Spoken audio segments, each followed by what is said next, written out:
Hi, everybody. It is June 1st. The movie Obsession has caught the interest of a lot of impressionable minds that don't quite understand how all of this works. And it is a very effective with a target demographic of the young who are like sponges. But it's one thing to be a sponge, but it's another thing to not really understand what your sponge is grabbing and knowing how to process what you're seeing. When I was in a coma, and I can tell you from personal experience, I was in a coma for 3 weeks. The mind is working, working. I went through a lot of things that I saw, processed.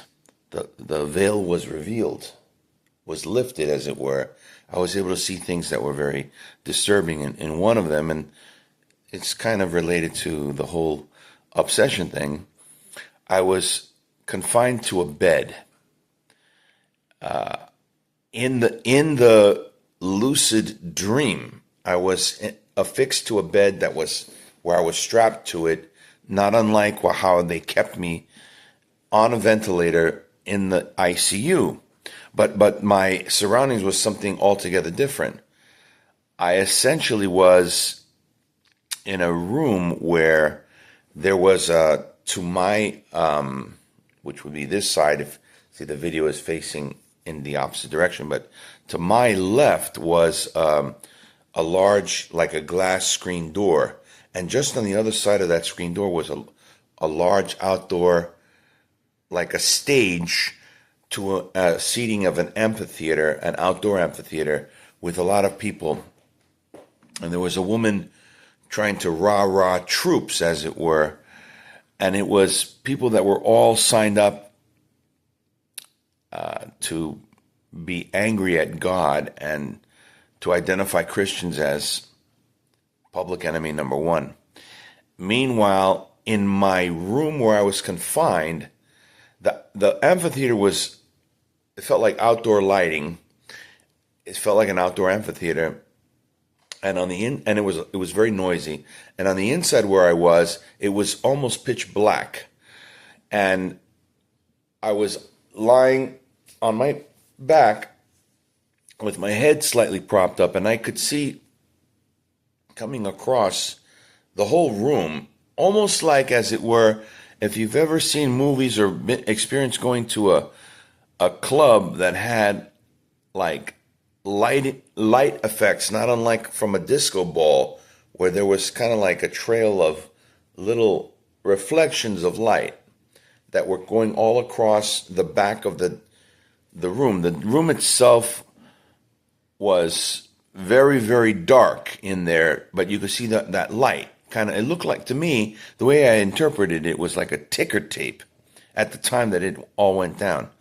And while I couldn't move, I was really incapacitated, immobilized. I realized that when I moved my head and I moved my eyes from one direction to the other, that I was able to control my eyes. My brain served as a sort of television remote control, as it were. So just for a moment, pretend this is the remote control. So in place of that, when I moved my eyes, I was able to suddenly get images to appear slightly above the entire back of the dark room. And it was moving in that direction, slowly, very slowly, while the thing to the side of me was going on my left. And I specifically recall it being a clip that was showing on that, when I was flipping channels, as it were. It kept reverting to a specific film that I have, nerd and geek that I am, I have not ever finished watching after the first one. It was the second of the three Spider-Man villain Venom movies. So Venom number 2 was showing a scene where a person was, the camera was sort of on the ground moving towards a tombstone. And in the tombstone, it was Venom, here lies, and it felt like it was going to be Venom was going to be there, or the person that was in the movie. I felt like it wasn't me being dragged toward it so much as like I'm watching a movie, but in my held up state, sort of being tortured by it all, I finally figured out, I commanded how to turn off the station. And then I guess the drugs must have worn off. You know, they had me very heavily medicated. The movie Obsession is kind of like,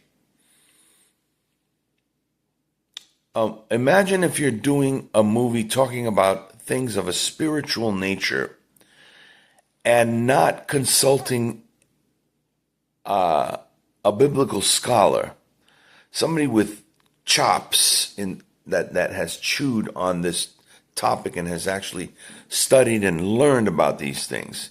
If they were to have gone through the experience that I went through, for instance, in the dream of having, my takeaway from that was that I was actually watching a scene that was happening in hell, wherever that is, or where the forces of darkness gather, that they were conspiring to do something awful to the world, as it were, plotting. And so this movie Obsession felt like they decided to go for scares that involved the style, ramping up at key moments while you're watching the film, sound effects that were very unnerving, unrattling, music. So it was people screaming suddenly out of the clear blue, and something was disturbing. There was a disturbance that you weren't, as a viewer, aware of what was really happening, and the person was undergoing something horrific. And as I started watching, started rolling out, I realized, well, this is a movie about a complete demonic possession, the Exorcist of modern day, targeted for young audiences that had to have been sneaking in where they can. We even had a staff-wide meeting about making sure that people going to see rated R movies are being carded, because there's a lot of chatter. This is word of mouth that the young, impressionable, naive, basically have no idea what's about to hit them. Kids are being programmed to see a movie like that without any base of reference, without really realizing, wait a minute, when something very horrible is happening spiritually, you can go to the source. And one of the things about that, so I'm watching man, there's so much to talk about. While I'm watching the film, first of all, I could hear I'm in a packed auditorium. The movie's making a killer amount of money. A packed auditorium, and I could hear very uncomfortable giggling by young kids. And I'm talking kids who have snuck into the theater. They're watching them in groups. It's like an event that you're all being told through social media to go to. Now, the movie serves for the trained mind as a cautionary tale, like oh gosh, I have so many areas to cover in this film. Please bear with me. And it applies now with what I'm about to tell you. When I went out of the theater after the 1 hour break, I try to make it my business to tell the person on my staff, the buff, because that was the first thing out of his mouth. Wasn't that scary? Wasn't the main person, which was the girl, wasn't she really scary? And I'm like, the movie's very effective. And I said, I left early because that wasn't really the case, but I made it the case. I partially sort of nodded off, and partially I was watching the movie with like this, because I didn't want to receive all the horrible information that was going on. Till finally I left, like I said.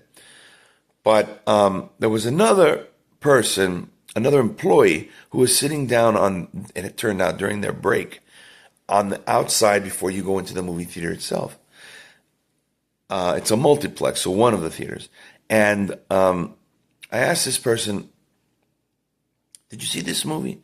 They said yes, calmly, but sounded like they, and in the end they did say, "Yes, I really enjoyed it." I go, "I want to ask you a question. First of all, how does the movie end?" Because I didn't stay for the end. She ended up telling me, this is like, my takeaway from what was being said to me was like, this has been created like, not unlike in the days of old, an episode of The Twilight Zone, where these people are thrust into a very odd thing happening to one of them, and it was a result of taking a shortcut, using forbidden knowledge, stuff that's not, that you've been expressly told, do not eat from this tree, the fruit of it, the knowledge of good and evil, because it contains corruption. So Eve took a bite, shared it with Adam, all fall short. But this story of the movie is taking it a step further. Okay, you've been corrupted. Trying to do this without spoilers, but in the episode of The Twilight Zone, put it in your head like that. There is a consultation by one of the characters in the movie that wants to cut corners and wants to acquire table scraps on this earth that stay on this earth. They have a very short shelf life. Things that you don't get to take with you into the hereafter. Like I'm confident of it, that our soul is not, everything that makes us us is not going to be shaken up like an Etch-a-Sketch, and then we go in toward heaven completely devoid of who we were. We're going to have memories. We're going to retain certain things about ourselves that were put in us that weren't in and of themselves completely devoid of merit, of worthiness, of salvation. Perhaps a cleaned up version, because not to confuse that we are sin stained, but parts of us shall endure. Some of what's inside of us, inside you, is worth salvaging. So I said to the person, the character in the movie, essentially it's like a Mephistopheles signing on the dotted line a blood compact with the devil to have access to temporary trappings of life, to what I have referred to often on my influence social media as perishables, as things that you won't take with you. They will stay behind. This is not a scenario like King Tut where you bury your treasures, and in the case of King Tut, several cats were buried alive with the young king in the tomb in the pyramid for all eternity, thinking that they would take those things with them to the hereafter. That's not how that works. Meanwhile, the person has buyer's remorse, so acquires something that goes south. And in the movie, it's the MacGuffin, as it were, is this little novelty toy that it was just, on the surface, it appeared to be meant for entertainment purposes, not unlike the Ouija board, but then suddenly it summons power that comes from downstairs. It's totally evil. And in the course of getting what he wanted, be careful what you wish for, you might just get it, the adage comes to mind, because the person gets what they want, but not willingly. The thing that the person wants was handed to them against the wishes of the other person, almost reluctantly, forcefully, where it involved a demonic possession. And the person doesn't catch on to it, and there's no base of reference spiritually. So like if you were if the movie were meant to scare you, but then to give you hope at the end that good conquers evil, that's not the direction that these filmmakers took, and these young impressionable minds are going, well, evil wins. We might as well decide what side we want to be on without really doing their homework. But in the movie, it's clearly delineated, and in a way, we're moving in that direction. Like the IRGC in Iran, evil is clearly delineated from good. You're not supposed to put all your eggs in one basket. The IRGC is rotten, but the people who have been victimized by the IRGC, the mainland Iranians, they're not anti-Christ, all of them. You cannot say all of Islam, all the Muslim people hate the Christians. That's not true. And in Obsession, it turns out that the person has buyer's remorse. They make a compact with the devil, in essence, by going through the instructions of the novelty toy. And the person, it was the table scraps in the movie was that he was willing to make a bargain with evil itself, incarnate as it were, to acquire the romantic interests of somebody.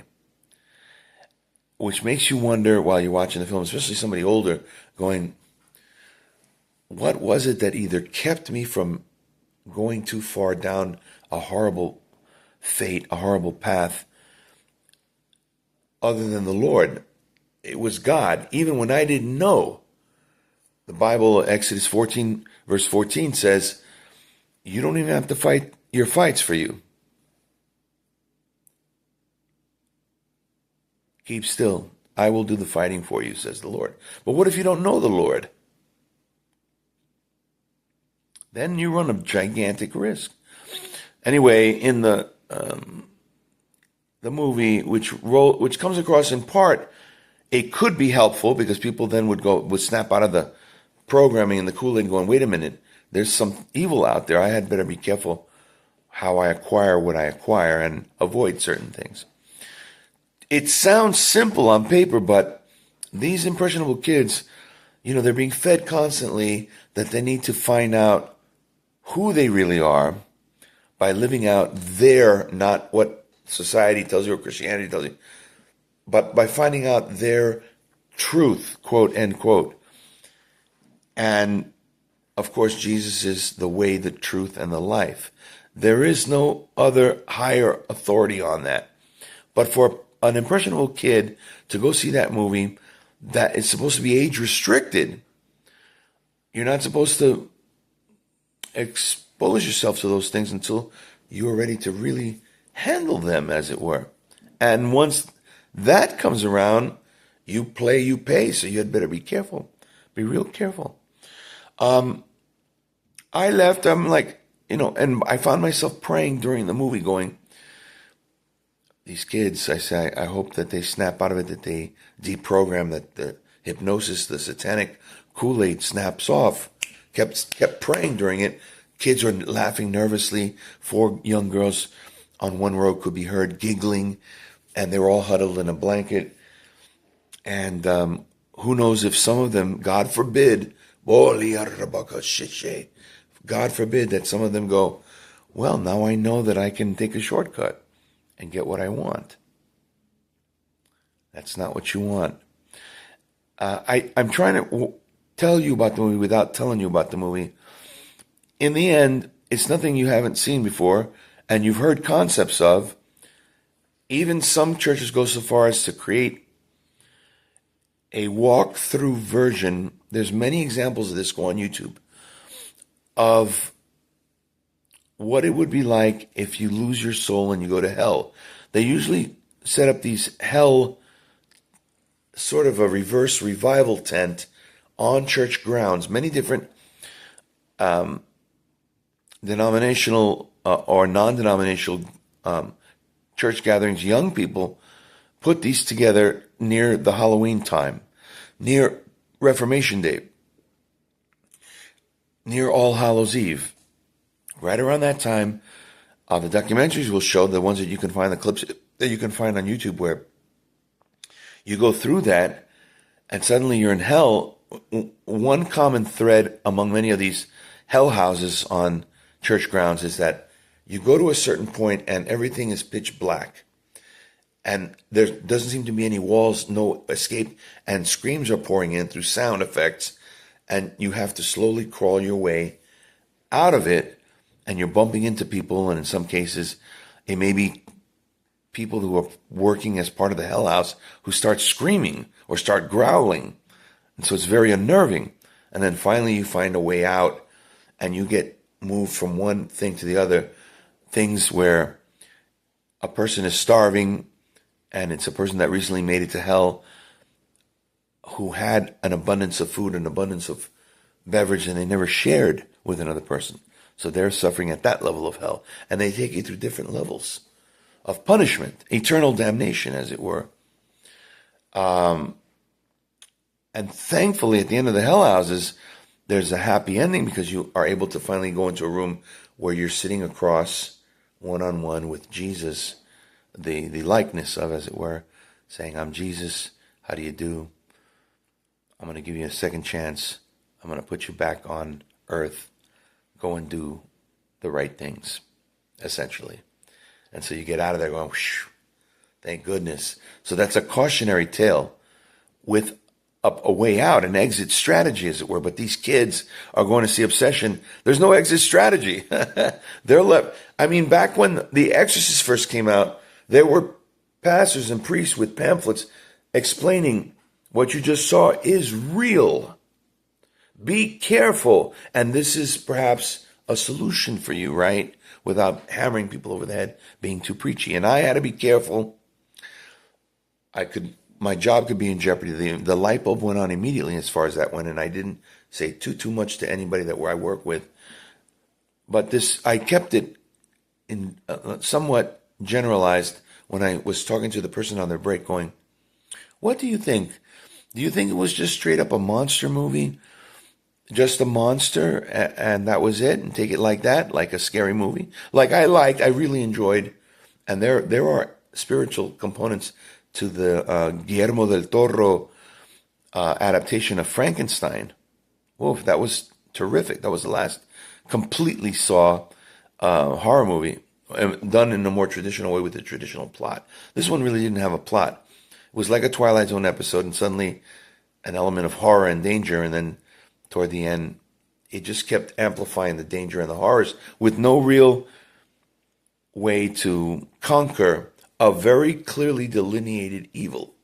IRGC, we know they're going to cheat. They've never not cheated. They've always cheated. So how are you going to get them to carry out everything that was put on paper for them? Which, by the way, the president of the country, who's not part of the IRGC, this just came down the block, has resigned, saying, basically, I cannot give in capitulation to the people that really technically won the war. We are surrendering, whether the fake news of Iran, they have their own fake news, spin doctors, as it were, that are telling everybody we won. And the stupid compromised nightly news media of ours here is saying, well, apparently they've won. Ooh, happy day. Are you watching The View? Is that where you get your primary source of news? And the fake ABC and MS Now and what have you? You'd think we'd lost. That we're surrendering. A white flag has been thrown. Nothing can be further from the truth. So clearly delineated evil, where even the president has to step down and resign and go, we're about to be blown to kingdom come. Because if we can't agree to this, and they're enforcing, Trump added stronger wording in the language of the final agreement. So he got what they basically signed up for, and then said, no, I'm adding more paragraphs to this because we're sealing up any and every possible loophole for you all to cheat. So obsession comes at a time where clearly delineated evil has reared its ugly head. The Bible says as we march toward that book of Revelation, there's going to be weeping and grinding of teeth, gnashing of teeth. And by whom? We, the Christians, are going to be suffering birth pangs. The judgment first comes on the church, but then exponentially the rest of the world, an unknowing or unbelieving, rudderless, godless, or just on purpose hardened heart have held God at arm's length. And if you're one of those, the time is now to say, well, I don't know everything that I think I know. I only know what I've been fed. So I got to keep the communication lines open. Put your two hands together. Those of you who have never done that before, say, you know what? I really don't know everything that there is to know about really what's going on behind the scenes in the fourth dimension, the eternal struggle between the forces of good and evil. People who have my best interests versus people who want you. Here you go, 15 minutes of fame and fortune, sign on the dotted line in blood. Your immortal soul is the most valuable thing that you are currently in possession of. Do not trade it away. Don't be a fool. Anyway, I want to show you, I guess that's what I'm going to share with you heading into this next series of posts that comprise the current devotional that we're a part of. So we'll roll this out with audio sound effects. Look that up. Look this up as well. The flip side of the ministry. This is what we do, hands-on. We're just not a ministry of blah, blah, blah, blah, blah, blah. And I have a team of volunteers that participates in all that. We just went on a campaign. Here are some of the images that are part of the current rollout. Tomorrow will be the actual final day here on the left coast. And there's a lot of horrible people, right? First and foremost, Karen Bass, the Bass Hole of Los Angeles, who was the real evil behind the scenes, who left the country and tried to disavow what was being done to the country at the time in Los Angeles. Oh, here we go. Exodus 14:14. If you're not ready for prime time, remember, gang, on the battlefield, no child soldiers, no child brides. So if you're in that scenario, and by child, I mean in your spiritual infancy, you can't even eat and digest spiritual meat and potatoes. You're not ready for that. You're on the equivalent of spiritual Gerber baby food. You had only be like this and put your two hands together. Here's one. This is the ad for the movie Obsession. That's the MacGuffin, the little device that gets him making a deal with the devil, as it were. And the movie tries to say that you made the deal with the devil innocently, not knowingly, and there's the mistake. You have a lot of these stupid people, stupid in the sense of they didn't even do their homework on their own, and kids can't be trusted in that sense to do their homework. They'll cut corners where possible. The dog ate my homework, as it were. They go for an innocent night, seemingly on the surface, a slumber party, right? And they'll have among the games, let's say, video games, and certainly maybe a Twister, and the Ouija board is there, right? So this is one of those, are you going to be able to just say, well, I didn't know, I thought I was playing just a game, or is God going to put you to task? And I'm here to copy, paste, share this. I'm here to tell you that you need to send out warnings where possible to your kids, to everyone. There's talk, and I brought it up to the staff, there's talk of copycatting of what's happening all across the country, of these suddenly springing up out of nowhere, seemingly out of nowhere, quote unquote, teen moments of hooliganism, lawlessness, showing up at shopping centers. I bore witness to one of them. I was in the midst of one of them in the middle of the night when I was still driving a taxi, where 200 kids showed up to a shopping center and just started performing car tricks, drifting, Tokyo drifting their cars. Thank you, Lord. I was trying to think of the right phrase. Out of the blue. And it took time for the police to settle things back down. And in a very short amount of time, you could have people like mob, maybe even being paid by the likes of George Soros. Curse you, George Soros, the thing that lives in you.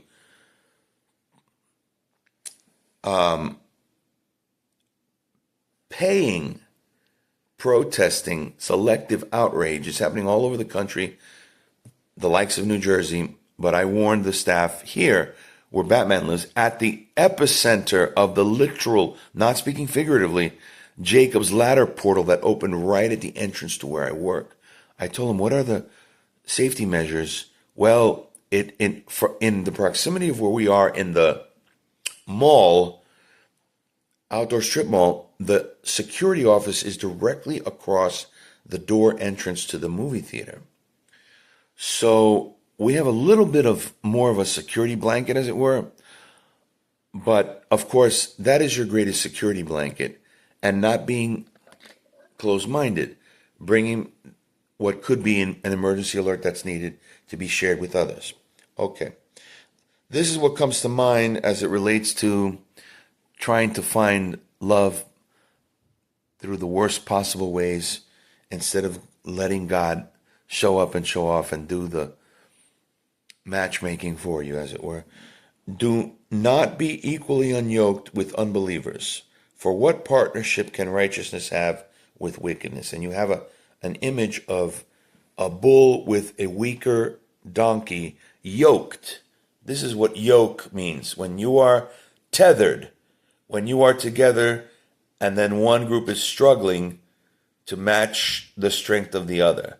So in this illustration, the Christian could be the bull and the Christian could be the mule, depending upon who the partner that you're partnered up with is. So you can't just base your choice of partnership on, in the case of, how do people pick their boyfriends, their girlfriends? How do people pick who they're going to be to become one? Who do they get paired up with? The person that I was with most recently, I'm single now. We're still friendly. The co-creator of the Homeless Outreach Ministry is still a part of it all. Not so directly any longer, but we're not an item. She's not referred to as my better half. So yes, I've prayed. I speak every morning to the high command going, I don't want that person to have been the last person that I ever am lovey-dovey with. I don't want that to be the case. I want affection.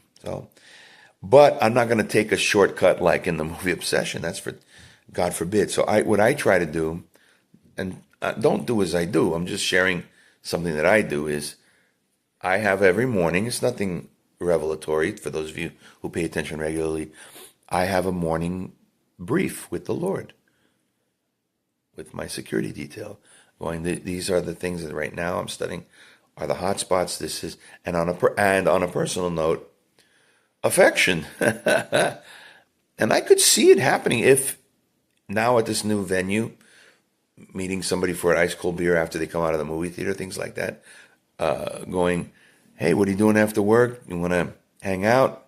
Maybe grab a late night slice of pizza or something? I could see it happening, opportunities, shall we say. But this cautionary Bible passage that I'm about to share with you is one of the things that will be part of the current devotional. Obsession with perishables. Now, oftentimes in contemporary English, and it's misconstrued. So you will read Bible passages that say money is the root of all evil. But it's not money in and of itself. You have to work to, and you will labor hard, says the Bible, following Adam and Eve taking bites of the apple. You will labor through pregnancy, birth pangs, and you will also labor hard, the sweat of your brow, as it were. So this thing about money in and of itself, you need money, is not what's really said there. It's the following. I'm going to read it to you, the version from 1 Timothy chapter 6, verse 10. I've added the clarification of what exactly, not money is the root of all evil, but listen carefully. The obsession with perishables, the lust, it goes beyond just a love, the avarice, the greed, the lust of short-lived gains is a root of all kinds of evils, plural. It is through this craving that some have wandered away from the faith and, bam, pierced themselves Don't worry about people about to smack you and your cheek turns. You do a great job, and Christians chronically do a great job of, I've said this on so many broadcasts across 22 years now, and I can't keep track, but we do a great job of giving our own selves a shiner, a black eye. Don't worry about enemy combat. Worry about internal friendly fire. Who have wandered away from the faith and bam, pierced themselves with many pangs. P-A-N-G like George S. 1 Timothy 6:10. Don't be enchanted by table scraps. Some people are so poor that all that they have, literally perhaps or proverbially, the only thing that they hang their hat on is their temporary good looks, for instance. It's what got them in the door, and that's why in some cases, not this guy losing his hair, but still, ironically, taking more care of with every strand, how I position my hair, as the wrinkles come, being more careful about how I present myself to the world, trying to be still, that they see the light, of course, through words, not just through deeds, not just blah, blah, blah. Talk is cheap, remember, gang. But in the case of, that's a great thing, and it's just such a small window that the beauty of the fairer sex comes and goes. So you have to out there really look deeper at beauty on the inside. And if not, you're going to only have yourself to blame at the end. Okay, gang, a little sampling, a little slice of what's to come in the days ahead. Pour through the material. I can't stress this enough. When you copy, paste, share, it's credited to you, not me, as having performed a soft touch evangelism. More than ever, you need to consult multiple resources for information, because as was illustrated in the most recent set of posts, Major League Baseball tried to hush-hush ESPN, no sign of what happened, the Antichrist behavior by the Washington Nationals higher-ranked officers. The Padres lost 2 out of 3, damn it, while visiting Washington during the time that story broke. I'm a diehard. But you can't pin the blame on the fan base. It's the people holding the cards, right? Love the sinners, hate the sin. And I find myself on recent posts, we talked about, don't copy me, but that I am more than ever publicly repudiating the evil that's out there, the evil that are in people, not wishing bad on the actual people, but the evil that lives in the people, even the evil that comes and goes sometimes, guilty as charged, we all fall short. I have a momentary, and I have many of them, and so do you before you begin to point fingers, 3 are pointing back at you, lapses of judgment all the time. I am the poster boy in the Bible. It says, Jesus says, hot and cold running people I can use. I'm one of these hot and cold running people. I'm not lukewarm. I'm not to be confused with wishy-washy, but battle sharpened, battle tested, battle hardened, battle ready.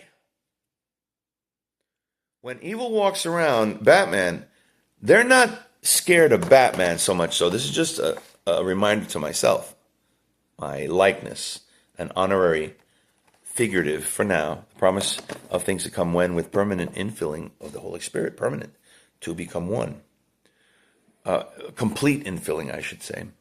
But the enemy senses the presence of the Lord, the holy oil lamp being filled at times, that they had better be very, very careful, because they know who they're messing with. They're really messing with your spouse, Mr. and Mrs. Christ, men and women, Christ's bridal party. When your oil lamp is filled up, the enemy might be sitting right next to you at a movie theater. Now, and they will sense it. They will sense the presence of the true force. My nerds and geeks out there. Oh, there's something on this person. And the person that's open to Christianity will sense things too. They'll be like, wow, what does this person have? He's got something. He's got a pleasantness, a a glow, a shine, whatever you want to call it. And they'll want, I wish I could have what this person has. And you can. You can. But you got to kind of get back to basics. Recenter yourself. Have yourself a good day out there. I mean, I could go on and on, but that's enough for now. Working in concert in tandem with High Command. Summon the true force, Luke, as it were. Have yourself a good day. And listen, the summer movie blockbuster time has just begun. Masters of the Universe next week. And in 2 weeks, I thank you, management, where I work. They gave me tickets to the sneak advance preview upcoming of the Steven Spielberg movie. Score by John Williams. Spielberg talked John Williams out of retirement. We'll talk about that in future editions coming soon. Bye-bye for now. Take care. And be mindful. You go into a horror movie like that without really praying, pray up.